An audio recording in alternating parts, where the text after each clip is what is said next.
Bokeror, Beshem Hashem Naaseh Benatzliach, on est ce matin le mercredi 18 du mois d'octobre et déjà le Gimel du mois de Heshvan. L'Haim Tovim Shalom, Be'atzachar Rabba Vechol, Maaseh Adem, Naskil Benatzliach. Shiur acheté ce matin par, dans notre liste, que Dieu vous bénisse d'acheter des shiurim.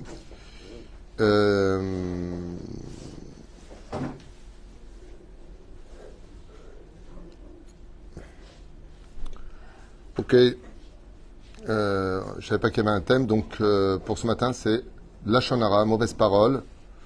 Alors on va changer de cours, parce que je n'avais pas du tout prévu de parler de ça, parce que c'est pour une réfoua shlema urgente, donc, de son papa, donc Esther qui achète pour son papa Chaim Yitzhak Jackie Ben Léa, je suppose, ça doit être ça.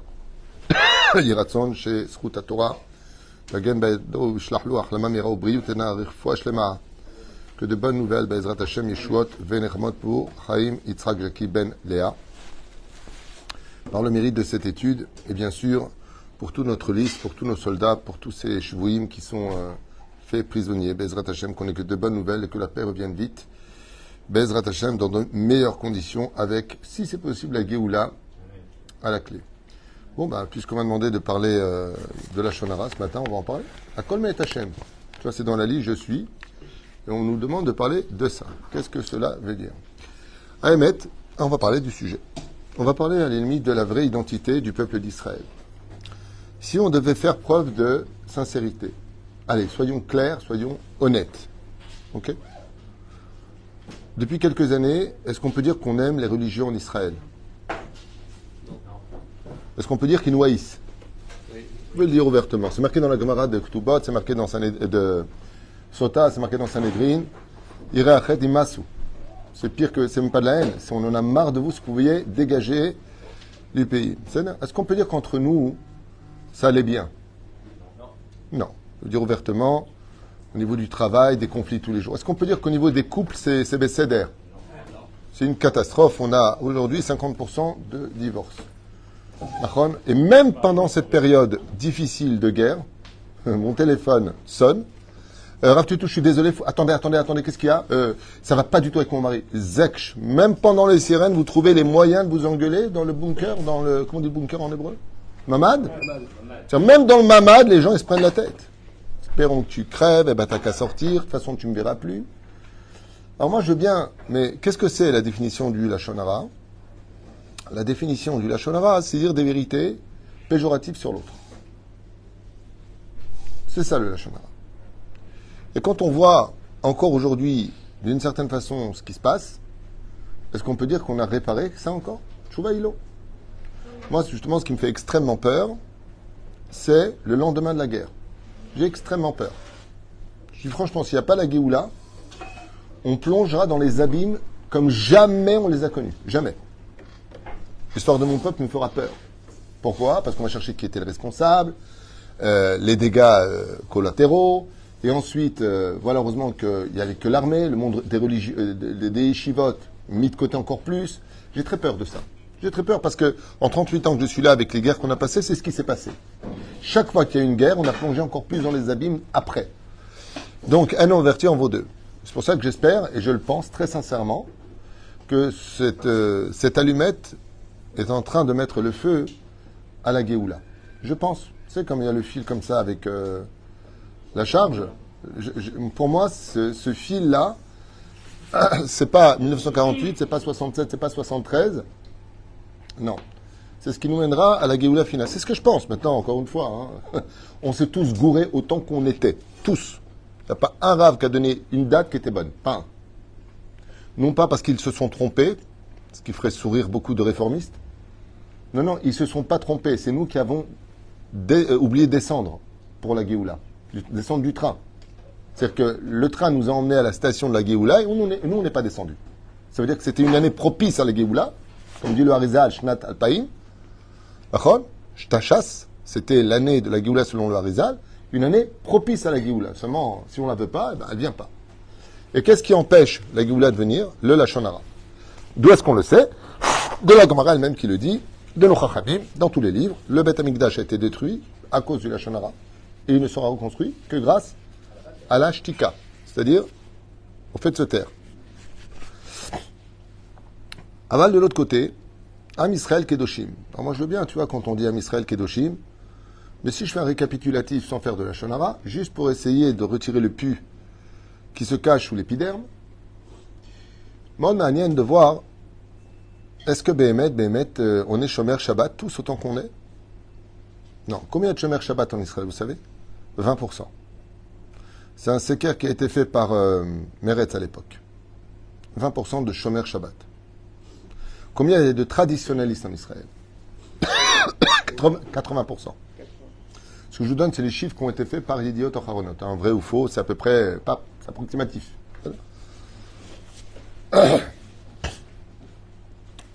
Combien estiment qu'Israël est à eux dans le pays, d'après vous? Combien en Israël, estime que ce pays est à nous? C'est-à-dire que, il faut se battre pour notre terre et ainsi de suite. 50%. Il y a autant de mecs de gauche que de droite. On l'a vu pendant les élections. C'est-à-dire qu'on est face à quelque chose quand même de très bizarre. Combien sommes-nous à dire Be'ezrat Hashem? Combien sommes-nous à vouloir que ce pays soit strictement kasher? Vous savez combien la Rabbanout se bat pour que les restaurants acceptent les conditions de la Rabbanout? Quand vous allez à l'aéroport, vous avez le McDonald's, d'ailleurs McDonald's qui a pris son parti dans cette histoire, vous êtes au courant? Hein? Peu importe. Ils ne sont pas pour nous, du tout, vous avez compris. McDonald's, Marchemin Bezichlam, Shemre Shemirkav. Eh bien, à l'aéroport, pas que McDonald's, pour ne pas qu'ils donnent non cachère à nos voyageurs et qui veulent rester ouverts au Shabbat, c'est à la Rabbanout de trouver un compromis pour essayer de sauver ce qu'ils peuvent au moins sauver. C'est fait que tu as une théouda de la Rabbanout que la nourriture est cachère, mais que le lieu n'est pas cachère. Vous allez me dire, mais c'est pas normal. On peut pas donner... Non, faut pas acheter là-bas. Surtout pas, il y a personne qui ferme. Mais le problème qu'il y a, c'est que quand tu arrives à l'aéroport et que tu vois qu'il y a une théouda, ça veut dire la viande est cachère, elle est rabbanoute. Le pain est cachère, oui, c'est-à-dire la seule picoire qu'on puisse avoir sur place, c'est de vérifier que la nourriture est cachère. Maintenant, pourquoi ils font ça? Et c'est le même problème pour les hôtels. Parce que sinon, tu auras des crevettes et tu auras du porc. Donc, qu'est-ce que dit la rabbanoute? On va essayer au moins, puisqu'ils ne veulent pas fermer le Shabbat, de limiter les dégâts. C'est pour cela que vous comprenez plus rien. Celui qui arrive dit, je comprends pas. Les religieux, dès qu'il y a de l'oseille, alors ils font. Non. Pose des questions intelligentes. Comment se fait-il que Maran Rav Ovadia Yosef, le Rav Yitzhak Yosef, tous les gdolés d'Israël qui sont à la rabbanoute, et c'est pas, je vous dis, c'est pas n'importe qui, ils permettent cette théouda-là. Moi, une fois à l'hôtel, à Eilat, je suis rentré dans les cuisines, j'ai vu des catastrophes. J'étais voir le Mashgiach, que je connais en plus. J'ai dit, moi, je comprends pas une chose. Vous mettez une théouda, vous avez vérifié? Il m'a dit, mais si on met pas la théouda demain, ils servent des crevettes. Ça veut dire qu'on essaie de limiter les dégâts. Mais punaise, on est en Israël, on est entre juifs. Chez nous-mêmes, c'est dur de manger cachère. Ça devient compliqué. Alors, comment on peut nous dire de ne pas parler du Lachon Hara? En d'autres termes, fais une omelette sans casser des œufs. C'est impossible. Comment tu peux réparer un problème si tu ne le vois pas, si tu ne l'accuses pas pour l'arranger? C'est pour cela qu'à partir du moment où je pars du principe fondamental de dire des choses péjoratives d'une autre personne dans l'intention de le rendre meilleur, ça ne s'appelle pas du Lachon Hara. C'est une mitzvah. Ça veut dire que si tu viens me voir en me disant, tu sais que lui, il fait ça et ça, ma réponse va être, pourquoi tu me le dis? Parce que vous êtes le seul qui l'écoute. Ah, donc tu comptes sur moi pour l'arranger. Oui, c'est pas du Lachon Hara. C'est une mitzvah selon Chafetz Chaim. Bah, sinon, alors dans ce cas-là, on vit tous dans des secrets qu'on sait tous et tout le monde crève. Ça veut dire qu'à partir du moment où je dénonce quelque chose, comme par exemple je viens d'annoncer là, pour l'histoire, enfin je viens de vous parler de l'histoire de McDonald's, que tout le monde est choqué, il n'y a pas que McDonald's qui est ouvert là-bas à l'aéroport, ok? C'est scandaleux. Est-ce que maintenant on doit nous manger là-bas Tchouba Ilo? Et pourtant c'est kasher Rabbanout. Tchouba Ilo. Pourquoi Zemessaya Be'avera? Ça a été fait pour les gens qui n'en ont rien à faire. Que ce soit ouvert ou soit kasher. Au moins qu'ils mangent kasher. Au moins qu'ils mangent kasher. Quand on voyage dans les avions et que tu peux commander un plateau kasher et que tu vois des gens à côté de toi ne pas commander un plateau kasher et qui te donnent de la viande à manger, taref, et je vais zébayaretzin, il s'appelle mar'is. Mar'is, ça veut dire, tu aurais pu manger kasher et tu choisis de ne pas manger kasher, cette avéra-là, elle n'a presque pas de tchouba possible. Et pourtant, c'est ce qu'on voit. On voit Begadol, surtout pas kasher, surtout pas de filine. Juste avant que ne commence cette guerre-là, hein, de mettre les téfilines, vous avez vu ces vidéos qui ont circulé, 700 shekels d'amende parce que tu as un kiosque de téfilines à Tel Aviv. Alors que dans le monde entier, tu peux mettre des téfilines, même à Belleville, dans le 20e arrondissement de Paris, tu peux mettre des téfilines. En Israël, on ne te permet pas. Même pas à Natania. Comment on peut parler d'un problème? L'Ominastam à Kajoukhu, il a fait sonner le réveil aujourd'hui. Maintenant que vous avez entendu ça, hein, qui commence avec des choses très péjoratives, on va essayer de relever un peu l'étendard d'Israël. Vous allez comprendre pourquoi j'ai parlé de ça. On va parler de la véritable identité d'Israël. Avant que cette guerre, on paraissait complètement haineux les uns vis-à-vis des autres, mais complètement divisés. Vous pouvez le voir ne serait-ce qu'à Ashdod. Normalement, le 31 octobre, on aurait dû avoir les élections. On est 11 500 Français, 600 Français ici. On avait 200 Français qui étaient avec Hélène Gelberg. On avait tant de Français qui étaient avec Sari. On avait tant de Français qui étaient avec... On est divisé. On est juste 11 500. Ça veut dire pour une ville, 11 500. C'est puissant, c'est 3 mandats. Mais déjà, un mandat à droite, un mandat à gauche, un mandat... On n'arrive pas à s'unir. On est divisé. Et les gens croient tout ce qu'on leur raconte. Je vais te donner une boutique, je vais te donner un terrain. Ils croient. Regardez moi-même, le maire lui-même a donné un terrain, combien de procès, combien de problèmes. Et jusqu'à maintenant, on l'ont réduit.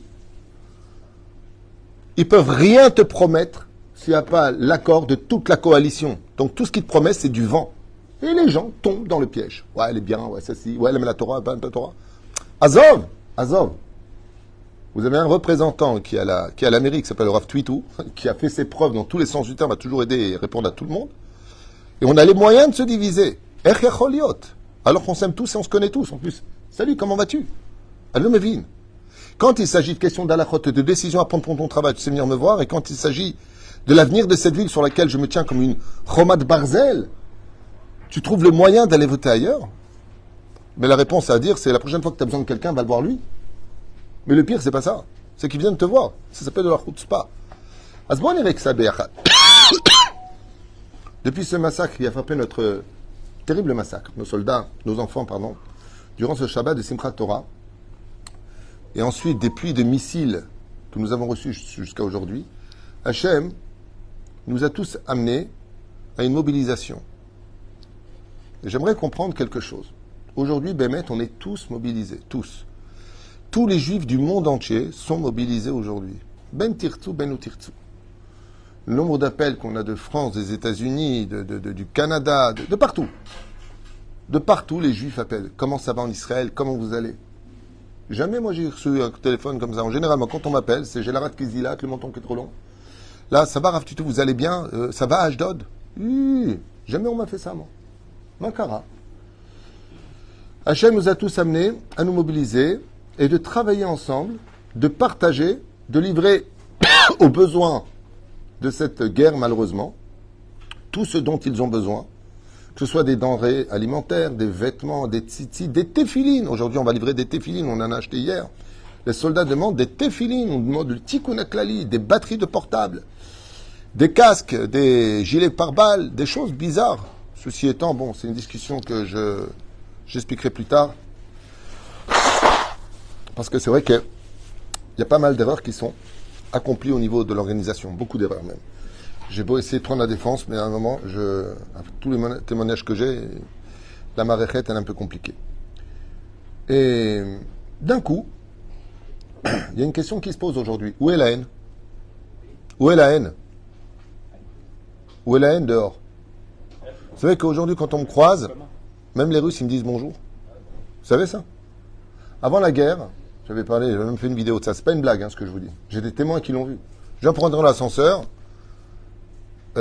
Non, toi tu rentres pas, parce que toi tu rentres pas. Je dis, ben, moi j'ai beaucoup d'humour, c'est pas grave. Je suis au régime, donc je vais monter les étages à pied. L'ascenseur se ferme. Ou pire encore, je rentre dans un ascenseur, je vous promets, avant la guerre, les 2 personnes qui étaient dedans me donnent le dos. Style, faut pas qu'on salisse nos yeux de voir un homme qui représente la Torah. Depuis que la guerre a commencé, Canes. Attends, moi j'ai un problème, je suis claustro, on est trop. Donc je leur dis non.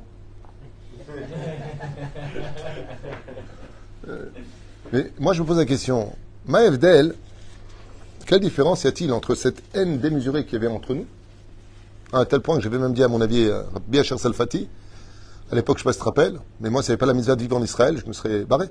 Si c'est pour vivre avec un pays d'antisémites qui m'aime pas, ma Torah, mon judaïsme, le fait que je me bats pour vivre comme un juif sur ma terre, je sais, ça me saoule. Pourtant, je suis un des premiers à ramer depuis des années pour amener le maximum de juifs à revenir sur la terre d'Israël et reconcrétiser la nation. Je suis parti au salon de la Halia, je réponds à tout le monde, j'essaie d'installer les gens, j'essaie de les aider, j'essaie de les persuader, j'essaie de trouver des moyens, pas ça me les faire venir et les abandonner comme le font beaucoup de gens. Allez, viens, tu vas t'éclater. Oui, justement, il s'est éclaté, il a tout perdu le mec. Non, de les amener avec une structure, quelque chose qui puisse les amener à, d'ailleurs c'est dans mon programme pour la mairie, d'obtenir au moins 30% du Bet Canada pour permettre à 30 à 40 familles de venir s'installer en Israël avec un tremplin, de savoir où aller sans payer des loyers exorbitants. Je me bats pour ça. Je me bats pour ça. Mais il faudrait être un petit peu plus éveillé pour comprendre. Ou frère, pourquoi je vous dis ça? Bien parce que moi je suis assez choqué de voir que dans les demandes, bon, on nous a demandé des cigarettes, on a livré pour plus de 20 000 shekels de cigarettes, toujours avec des petits commentaires. Des fois de certaines personnes, je ne comprends pas pourquoi vous leur achetez des cigarettes. Ben parce que, comme me l'ont dit des soldats, Rav Tutu, là ce qu'il nous faut avec le stress, on a laissé nos enfants à la maison. On ne travaille pas. Je ne sais pas si vous êtes au courant, mais on ne travaille pas. Ma femme non plus ne peut pas travailler. Donc la seule chose qui nous donne un peu de répit, c'est de fumer une cigarette entre nous. Même ça, vous allez nous le prendre? Donc c'est ce que j'ai répondu à la personne. Je me fais une vidéo d'un soldat qui prend les cigarettes qu'on leur a données, parce que l'armée ne fournit pas de cigarettes, bien sûr. Et il faut voir le mec comment il remercie. C'est pas ce qu'il y a de mieux d'offrir des cigarettes. Moi-même, j'ai arrêté de fumer. C'est interdit de fumer, si vous voulez le savoir. Mais bon, enfin bon, quand tu es depuis 12 jours sur un terrain en train d'attendre, de te mobiliser, tu vois pas ta famille. Cher Salpati, il n'a pas vu son fils une seule fois depuis. J'ai mon neveu qui est là-bas. On ne le voit pas. J'ai tous mes neveux d'ailleurs qui sont là-bas. On les voit pas. Hier, j'étais avec eux au téléphone, mais ma chambre, ils sont toujours là-bas. On les fait passer du nord au sud, du sud au nord. Ils passent leur temps à aller de droite à gauche, de gauche à droite. Même la cigarette, tu veux leur enlever. Alors on leur apporte. Mais qu'est-ce qu'on nous demande d'être filine? Et c'est extraordinaire, je ne sais pas si vous avez vu, mais les parkings à Tel Aviv, les parkings, c'est énorme les parkings ici, sont remplis de mitnadvim dans les maisons mitnadvim du volontariat de Haïfa jusqu'à Kiryat Shmona. De partout, il n'y a pas que Rav Tutu qui donne. Là encore, à 11h, on a énormément de marchandises à emmener avec des commandes. Parce que faites très attention à ce que vous achetez pour deux raisons. Ne faites rien venir de France, ça ne sert à rien. À l'aéroport, il les renvoie. Si ce que vous envoyez n'est pas conforme aux mesures de sécurité, aux règles de sécurité d'Israël, il ne les accepte pas. Ce qui fait qu'il y a énormément de conteneurs qui sont repartis. Il y a ce qu'il faut en Israël. Ce qu'il faut, c'est de l'argent pour acheter. Et on arrive à négocier les prix avec du mezouman. Parce que, malheureusement, ils ont augmenté les prix.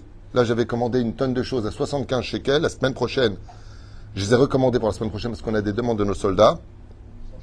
Ouais. Ah, mais c'est pas moi, c'est le fournisseur. Il a vu que ça se vendait bien. Oh. Ah bah, ça prouve qu'on est fèche. Les Juifs, c'est les seuls qui savent faire du business, même en temps de guerre. On est unique. Qu'est-ce que tu as, Baba? C'est qui parle? Je ne sais pas qui parle, donc je ne donne pas l'adresse. Nous, on a notre liste de volontariat, on ne donne pas d'adresse. Si c'est une personne que je ne connais pas, je ne donne pas l'adresse, ni le lieu de là où ça se trouve. Ça s'appelle de la prudence. Toda.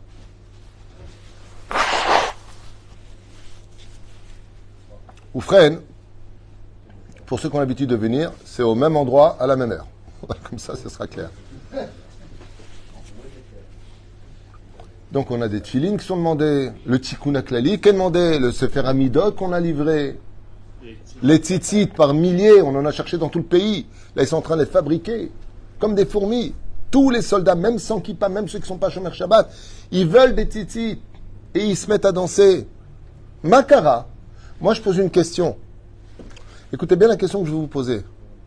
Est-ce qu'un homme, il peut faire teshuva en un jour?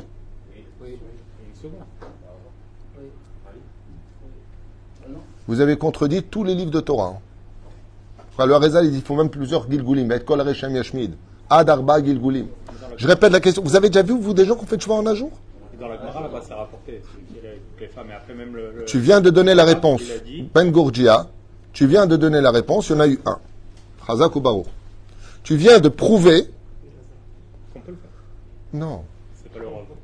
C'est l'exception à la règle. Est-ce que vous connaissez des gens qui sont capables de faire tchouva en un jour? Tchouva ilo. Personne ne peut faire tchouva en un jour. Ça prend des années de faire tes tchouva. Ça prend des années avant de dire, tiens, je vais mettre une kippa sur la tête, je vais mettre tes tefilines. Ça prend pas une journée, ça prend des semaines, voire des mois, des années de réflexion. En fin de compte, j'avais envie, c'était au fond de moi, et j'ai voulu venir. Vous avez déjà vu, vous, des personnes qui sont toute la journée sur les réseaux sociaux avec des jupes courtes, en train de montrer les valeurs de leur forme, et qui décident de prendre sur elles en un seul jour de la tsniout? Vous avez connu, vous, des gens qui font en un seul jour Shabbat, comme aujourd'hui? Mobilisation générale? Lama. La tchouva, je peux lui dire juste qu'il parle dehors, ce serait bien. La tchouva est nifla. C'est ce qu'explique le Rav Kook, le Maharal de Prague. Tous nos livres, sans exception, tous vont dans la même direction. Tous vont dans la même direction. Quand vous achetez un fruit, on va prendre un des fruits que j'aime beaucoup, qui est rempli de douceur, l'orange. L'orange, d'abord c'est beau, une orange, personnellement. Mais elle a une grosse clipa. Clipa? Épluchure, écorce. Vous avez déjà mangé de l'épluchure? Bon, donc vous n'avez pas goûté, allez manger ça. D'accord? Tunisien. Oui, mais dans le boulot, ça peut le faire, bleed. Quand vous prenez une orange et que vous mangez l'épluchure de l'orange, elle est amère. Quelle bracha je fais dessus? Aucune. Pourquoi? Parce qu'on fait pas bracha sur quelque chose qui n'est pas consommable par la majeure partie des hommes. Aucun homme au monde mange de l'épluchure d'orange.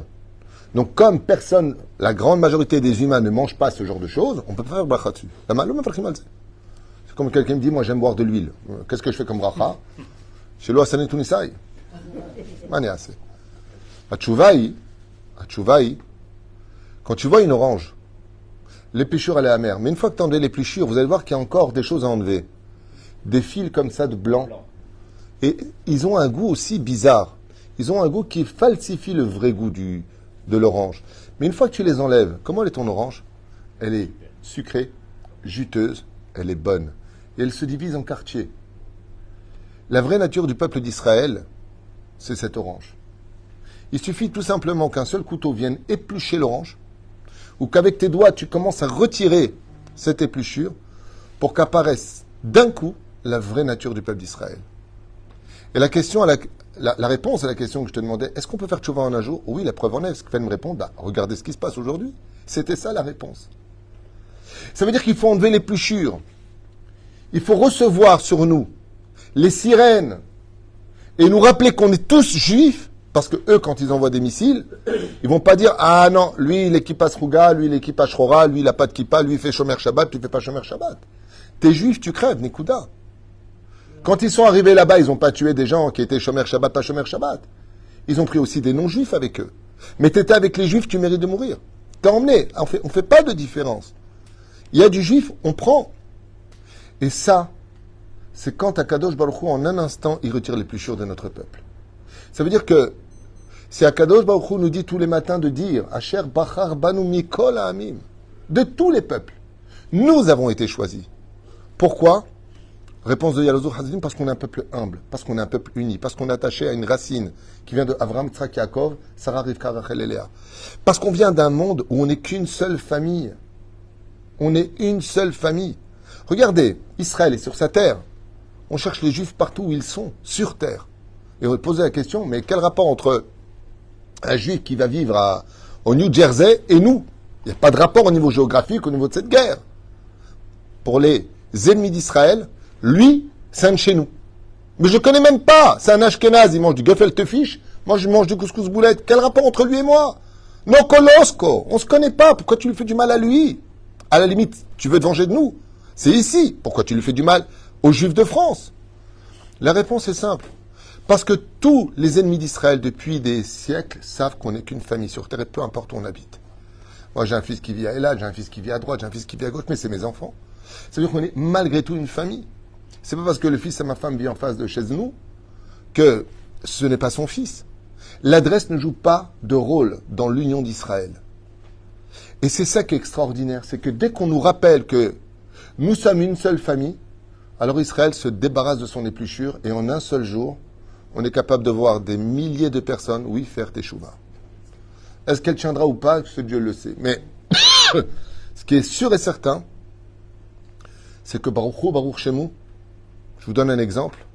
Vous avez vu que le Rav Yitzhak Yosef, Yameradze Sruto, chez le Moreno Rav Rabbi Ovadia Yosef, puisqu'aujourd'hui c'est ça Iloula, n'oubliez pas d'allumer une bougie pour Rabbi Ovadia Yosef, d'étudier un peu de Yabi Omer Vedat, quelques halachot, Yosef Tetov de Vovot Bakever.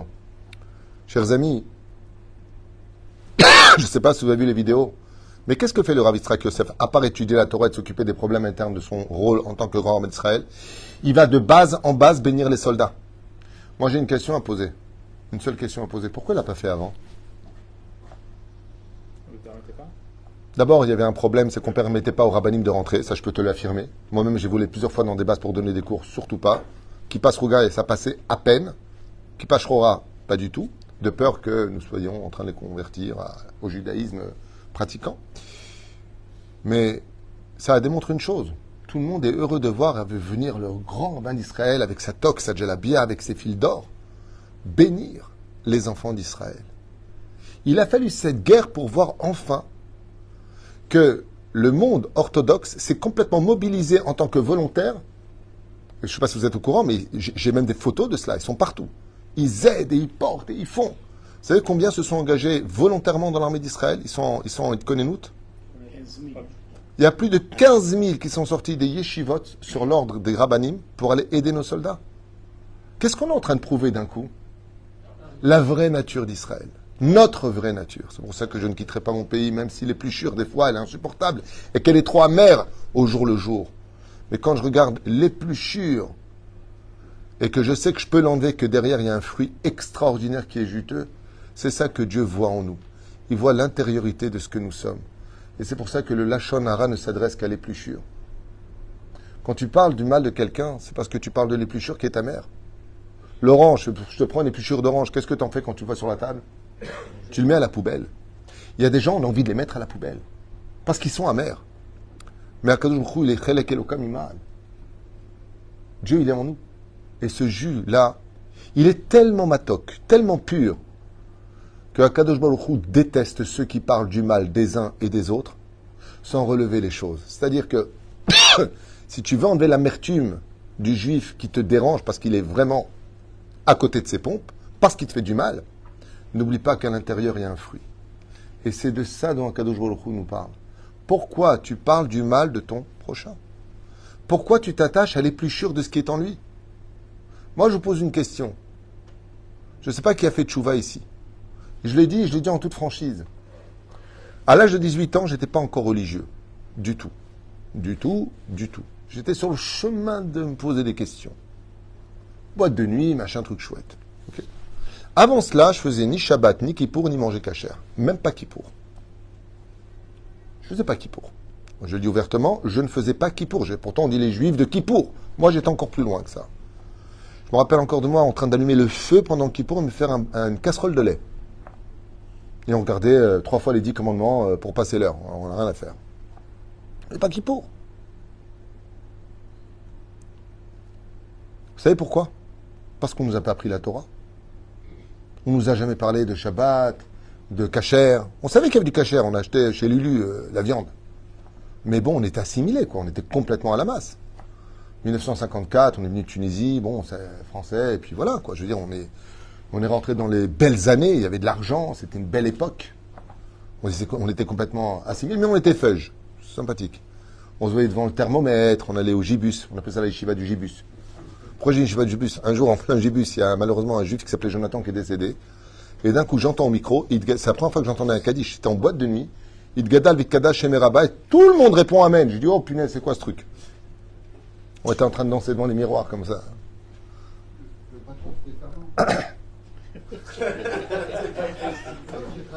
Il a fait tchouva. Vous avez rouge là-bas. Pourquoi je vous dis ça? Parce que si j'avais eu 18 ans aujourd'hui, dans le même état d'esprit, qu'on fait grandir nos enfants dans ce pays, où on leur apprend que la Torah, c'est bon pour les primitifs, que c'est bon pour les gens qui ne comprennent rien, qu'on n'apporte rien, qu'on est des parasites, Moi aussi, j'aurais pu aller là-bas dans ce même samedi, avec toutes les belles filles qui étaient là-bas, et bien, tout simplement danser avec eux. Pour moi, je faisais pas de mal. Ça fait de mal. Je suis parti danser. Maintenant qu'ils ont mis une statue de Bouddha, ben, ils mettent ce qu'ils veulent. Moi, je suis pas parti pour le Bouddha. Je suis parti parce que un petit joint, copain, copine, et on rentre en transe. C'est de la pure Avodazara, c'est de la pure Touma. En Safek. Mais est-ce que les gens qui sont là-bas, eux, ils sont partis pour ça, dans cet esprit-là? Non. Non. Et la reine, nous attendons. Il ne faut pas s'attacher à l'épluchure. Vous voulez un cours sur le Lachon Hara, ce qui a été demandé? Je vais vous répondre, c'est très simple. Le Lachon Hara, c'est quand on est capable de parler de l'extériorité, et Dieu ne veut pas qu'on parle de l'extériorité, parce que le but de nos yeux, c'est de voir l'intériorité. Vois toujours ce qui est à l'intérieur, comme le Rabbi Hanina Mendoza, qui a vécu 400 ans. Al tistakel bakankan et la bon. Ne regarde jamais l'extériorité d'une personne. Vous savez, il y a des femmes qui sont extrêmement belles d'extérieur, mais en Neshama, elle est tellement sombre qu'elle ferait peur aux abîmes, tellement elles sont mauvaises. Vous avez des femmes qui sont beaucoup moins belles d'apparence.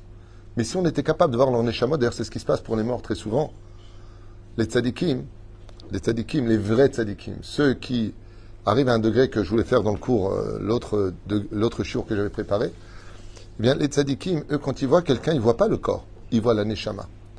Vous ne pouvez pas savoir combien il y a des Neshamot qui sont extrêmement belles, seulement, elles ne savaient pas.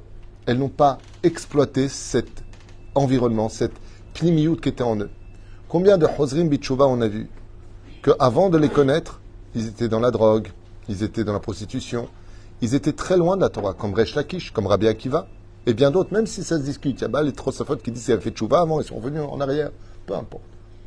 Avant qu'on regarde toujours, comme je dis souvent, quand vous faites un chidour. C'est vrai que c'est important de regarder l'extérieur, parce que bon, tu te lèves le matin, à un moment, tu n'as plus faim, quoi. Mais il y a plus important que ça, c'est qui va être la femme qui va vivre avec toi, quelle discussion tu vas avoir, parce que dans la vie, il n'y a pas que le lit, et puis surtout, qui va être la mère de tes enfants. Quelle éducation tu vas lui donner, combien de fois tu vas te prendre la tête. Plus la fille est belle, et plus c'est compliqué. Parce qu'elle sait qu'elle est belle, donc il y a un prix à payer. Et des concessions à faire. Et c'est constant. Pas chez tout le monde, bien sûr. Et la reine, qu'est-ce que c'est le Lachon Hara? Celui qui est le pire de tout, c'est qu'on n'a pas été capable de se rendre compte que, à peine on a été emmené en Babylonie, par Nebuzaradan, à l'époque de Nabucodonosor, à peine Titus nous a emmenés à Rome, que sur le chemin pour aller à Rome, les filles d'Israël se sont suicidées, elles ont sauté 400 filles d'Israël à l'eau parce qu'on leur a dit qu'elles allaient servir dans les maisons roses. Elles ont dit quoi? Ils vont nous rendre impurs. Mais vous étiez impurs. Vous n'arrêtez pas de parler du mal les uns et des autres. On a enlevé les pluchures. On a dévoilé la vraie nature de juif. Et c'est pour cela que Akadosh Baruch Hu nous aime jusqu'à aujourd'hui, même quand on n'est pas. Veshachanti betortum otam. Et je résiderai malgré leur impureté. Ça veut dire quoi leur impureté? Dieu ne supporte pas ce qui est impur. Il dit non, ce que je veux dire par là, c'est que je sais que l'orange, elle a un goût amer au niveau de son épluchure. Mais alors son fruit, qu'est-ce qu'il est bon? Donc si je dois transpercer cette clipa pour arriver à l'identité de mon peuple, sachez que moi, Dieu, quand je regarde le peuple d'Israël, je ne regarde pas son extérieur, je ne regarde que son intériorité. Et il n'y a pas une plus belle femme au monde que la Neshama d'Israël. En yoter yafa ba'olam. Et la reine Akadosh Baruch Hu, qu'est-ce qu'il y a les mains d'avoir domé? Quoique il n'y a pas plus beau aussi que les enfants d'Israël. Mais les mains d'avoir domé, c'est comme si vous étiez marié avec une femme qui n'est pas la plus belle du monde. Elle est mignonne. En tout cas, pour vous, c'est la plus belle du monde. Comme souvent, j'entends les mamans quand elles ont un gosse, c'est le plus beau du monde. Punaise, tu vois le gosse, tu te dis, punaise, il lui faut des lunettes, la meuf. Mais pour elle, il est beau. Vous savez pourquoi? Parce qu'elle l'aime. Parce que c'est une partie d'elle qui est devant lui, devant elle. Donc pour elle, vous ne vous rendez pas compte, moi, je ne le vois pas avec vos yeux, j'ai les miens. Akadosh Baruch Hu ne permet pas à son peuple de voir le peuple d'Israël autrement qu'avec ses yeux à lui. Chez Nehemar, c'est marqué. Ki'ain be'ain ir'u b'shuv Hashem Tzion. Si tu veux voir la vraie identité du peuple d'Israël, mets les lunettes de Dior et de Maître Étienne. Et si tu vois ce juif mal se comporter avec toi, c'est tout simplement ou par ignorance ou parce qu'il a trop de clipotes en lui. Il est trop tamé. Et quand on est tamé, eh bien ça donne le déluge. Quand on arrive à un moment de non-retour, il faut un déluge. Et quand on a un déluge, ça nettoie tout. Et qu'est-ce qui se passe après? On se rend compte qu'on n'était qu'une famille.